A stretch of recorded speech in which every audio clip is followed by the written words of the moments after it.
Today I'd like to talk a little bit about smoking and tobacco in relation with plastic surgery. We all know that smoking's not good for you. We also know it's not real easy to quit. But there are some reasons to quit if patients are going to have plastic surgery. We all know that smoking is bad for you. It can cause lung cancer, but it also can make things really hard to breathe. And so it can be problematic when patients are having surgery and need oxygen to get in their lungs.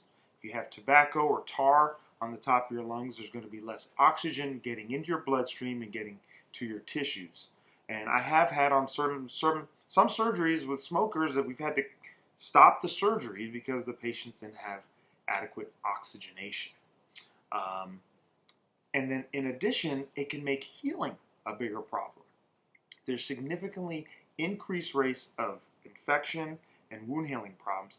And a lot of times in plastic surgery, we're isolating the blood supply, making a little flap of tissue, which is a somewhat weakened blood supply, and expect that tissue to heal.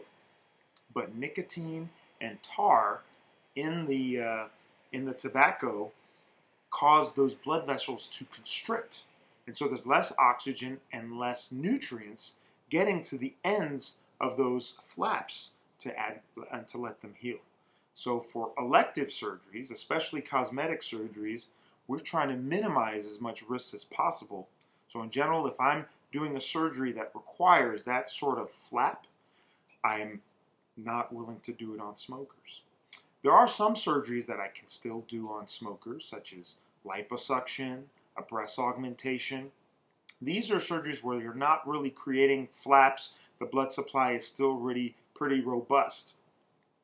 But there still is going to be increased risks of infection and capsule contracture in those situations, but a lot of patients still do very well with them. But in tummy tucks, facelifts, breast lifts, breast reductions, these are surgeries where we're weakening the blood supply to try and rearrange the tissue to heal in a nice way, and it's much riskier. So I do not offer those to smokers. Basically, after about 6 to 8 weeks, the effects on the blood supply are shown to go away. So you can quit and get better. I can't say so much about the lungs. If you have significant breathing problems or COPD or problems related to smoking, that might preclude you from having surgery. But in general, I think if you want to have plastic surgery, it's a good opportunity and hopefully a motivation to get you to quit.